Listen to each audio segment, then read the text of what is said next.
ومعانا الكابتن فيريرا المدرب السابق لنادي الزمالك. اهلا بك يا كابتن. اهلا بك يا حبيب قلبي. كنا بس عايزين نعرف راي حضرتك ايه في اللي قاله مدرب نادي الزمالك الحالي. والله العظيم نو تعليق يعني ونو كومنت، يعني انا راجل كبير، عيب التهزيء اللي بتهزهولي ده على اخر الزمن يعني. ممكن نعرف حضرتك عرفت ازاي اصلا مع ان حضرتك في البرتغال دلوقتي؟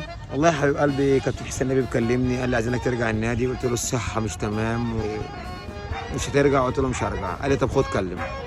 مين بقول هو؟ الو مين معايا؟ قال لي انا نيك فيريرا. ايه يا كابتن؟ والله هو اللي قال لي كده. لا يا كابتن. سالته قال لي ده اسمي ورسمه على جسمي. فانا انت متضايق يا كابتن؟ انا راجل كبير في السن يعني، وما عملتش حاجه وحشه مع نادي الزمالك عشان يجيب مدرب اسمه انيك فيريرا. طب انا اقول لعيالي ايه؟ بس ربنا كبير يعني وهيجيب لي حق. طب ماشي، ده رد حضرتك على اداره نادي الزمالك. لا انا عايز حضرتك ترد على الكابتن نفسه يعني. الكابتن نفسه اه. اقول له لو جدع اعملها. يعمل ايه؟ انا فريرا، هو لو جدع اعمل اللي انت بتقول عليه ده. انا قدامك راجل تعالى البرتغال، انا عجوز بس رياضي. اقفل يا استاذ بالله عليك. ماشي يا كابتن.